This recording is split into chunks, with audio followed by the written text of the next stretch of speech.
وہ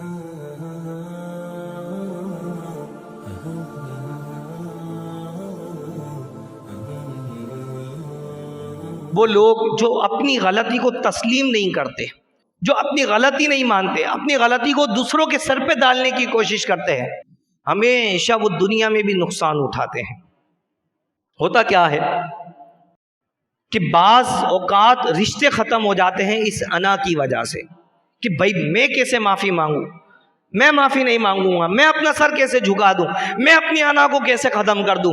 ہاں، اپنی انا میں ختم کر دوں گا تو میرا تو نام ہی نہیں رہے گا، لوگ کہیں گے ابے بھائی اتنی جلدی اس نے جو ہے وہ ہار مان لی، ہاں میرا نام ختم ہو جائے گا لوگوں میں، میری واہ واہ نہیں ہوگی۔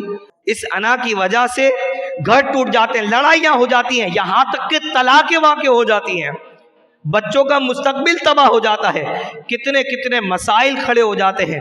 آپ تاریخ پڑھ کے دیکھیں کہ کتنی سلطنتیں ایسی ہیں جو صرف اپنی غلطی نہ ماننے کی وجہ سے تباہ و برباد ہو گئے۔ اللہ اکبر۔ آپ دیکھیں یہاں ایک واقعہ، حضرت جریر رحمت اللہ تعالی علیہ روایت کرتے کہ ایک مرتبہ حضرت عیسیٰ علیہ السلام آپ ایک رستے پر جا رہے تھے، ایک شخص ملا، کہنے لگا کہ اللہ کے نبی آپ مجھے اپنے ساتھ رکھ لیں، اللہ اکبر، آپ کا قرب حاصل کرنا چاہتا ہوں۔ آپ نے کہا ٹھیک ہے میرے ساتھ چل دیجئے۔ وہ بندہ حضرت عیسیٰ علیہ السلام کے ساتھ چلتا رہا۔ آپ ایک مقام پر ٹھہرے، بھوک لگی، آپ نے کھانا نکالا، کھانا تناول کیا، ایک روٹی جو ہے وہ حضرت عیسیٰ علیہ السلام نے تناول کی، ایک روٹی جو ہے وہ اس شخص کو دے دی، اس نے کھا لی۔ اب آپ پانی پینے کے لیے اٹھے اور نہر کے پاس پانی پینے کے لیے چلے گئے، تو آپ کے پاس ٹوٹل 3 روٹی تھی، ایک آپ نے کھائی، ایک اس مسافر کو ساتھ جو تھا اس کو دے دی، تیسری روٹی دلیا میں موجود تھی۔ اب وہ بندہ جو تھا اس نے وہ تیسری روٹی چھپا دی۔ حضرت عیسیٰ علیہ السلام نے آ کے پوچھا، اے بندے بتا تیسری روٹی کہاں ہے؟ اس نے کہا مجھے نہیں معلوم کہاں ہے۔ حضرت عیسیٰ علیہ السلام نے اصرار کیا، لیکن اس نے منع کر دیا۔ آپ پھر سفر پر چل دیے، وہ شخص آپ کے ساتھ سفر پر چل دیا، یہاں تک کہ راستے میں ایک ہرن اپنے 2 خوبصورت بچوں کے ساتھ کھڑی تھی۔ آپ نے ہرن کے ایک بچے کو اپنی طرف بلایا تو وہ آپ کے حکم کا پاتے ہوئے آپ کے پاس آ گیا۔ آپ نے اسے ذبح کیا، اس کا گوشت بھونا، تناول کیا، اس کو بھی کھلایا اور اس کی ہڈیوں کو جمع کیا، اس پر ہاتھ پھیرا۔ وہ ہرن کا بچہ کان جھاڑتا ہوا اپنے کھالوں کے ساتھ، کھر کے ساتھ چلتا ہوا اپنی ماں کے پاس چلا گیا۔ آپ نے اس سے کہا دیکھ، جس نے مجھے یہ قوت، یہ طاقت عطا کی ہے وہ پروردگار دیکھ رہا ہے، میں تجھے اس کا واسطہ دیتا ہوں، بتا وہ تیسری روٹی کہاں ہے؟ اس نے پھر نہیں بتایا۔ آپ پھر سفر پر چل دیے، وہ شخص آپ کے ساتھ پھر چلنا شروع ہو گیا، یہاں تک کہ ایک دریا آیا۔ اب اس دریا کو پار کرنا تھا تو آپ نے اس شخص کا ہاتھ پکڑا اور اس کو لے کر پانی پر چلتے ہوئے دریا پار کر لیا۔ پھر آپ نے اس سے فرمایا تجھے اس پاک پروردگار کی قسم کہ جس نے میرے ہاتھوں میں یہ معجزہ دکھایا، سچ سچ بتا کہ تیسری روٹی کہاں ہے؟ اس نے پھر وہی جواب دیا مجھے معلوم نہیں۔ اس شخص کو لے کر آگے چلے، رستے میں ایک ویران سیرا آ گیا۔ آپ نے اس سے فرمایا بیٹھ جا، اور آپ نے مٹی کی 3 ڈھیرے بنائے اور اس پر ہاتھ پھیرا تو اللہ تبارک و تعالی نے اسے سونے کا بنا دیا۔ آپ نے فرمایا کہ ایک یہ تیرا، ایک میرا، اور تیسرا یہ سونے کا ڈھیر اس کا کہ جس کے پاس وہ تیسری روٹی ہے۔ اب وہ فوراً بولا وہ تیسری روٹی میں نے چھپائی تھی میرے پاس ہے۔ اب دنیا کی لالچ تھی نا کہ سونے کا ڈھیر مجھے مل جائے گا، تو حضرت عیسیٰ علیہ السلام نے فرمایا اب یہ 3 سونے کے ڈھیر جو ہے وہ تو لے۔ آپ نے کہا اب تو میرے ساتھ نہیں چل سکتا، اسے اس ویران میں چھوڑا اور آپ آگے چل دیے۔ ابھی بڑا خوش تھا کہ اتنا مال میرے پاس آ گیا، 3 سونے کے ڈھیر میرے پاس موجود ہے، یہاں تک کہ اسی اسنا میں اس ویران میں 3 ڈاکو آ گئے۔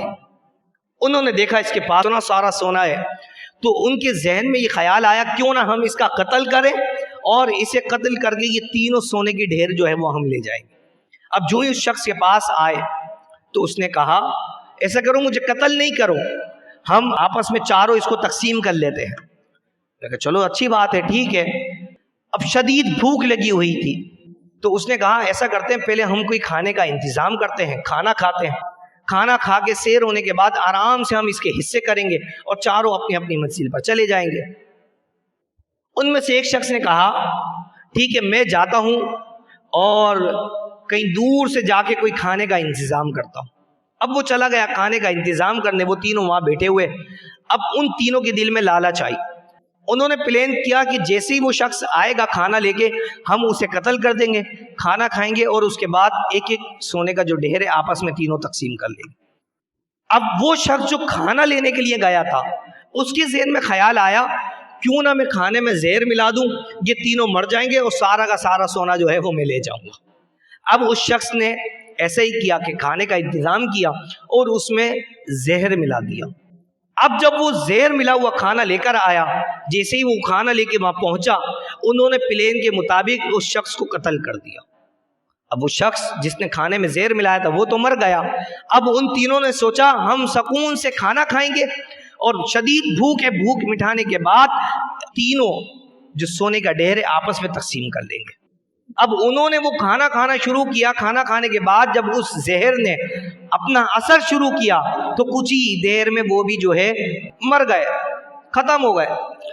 اب کچھ عرصے بعد جب حضرت عیسیٰ علیہ السلام واپس تشریف لائے تو آپ نے دیکھا کہ وہ سونے کے ڈھیر اسی جگہ پر موجود ہیں اور وہاں 3 لاشیں پڑی ہوئی ہیں۔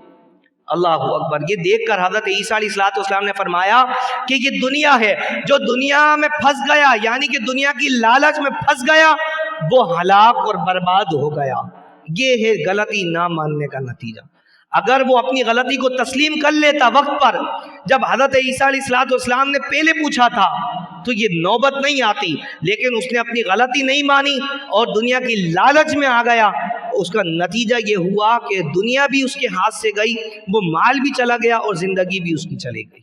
تو ہمیں اس واقعے سے جو سبق ملا وہ یہ کہ اپنی غلطی کو تسلیم کرنا چاہیے، اپنی غلطی مان لینی چاہیے۔ غلطی نہ مان کے پھر بڑا نقصان بندے کو اٹھانا پڑتا ہے۔ تو اللہ تبارک و تعالیٰ کی بارگاہ میں دعا ہے کہ اللہ تبارک و تعالیٰ ہمیں غلطی کو تسلیم کرنے والا بننے کی توفیق عطا فرمائے۔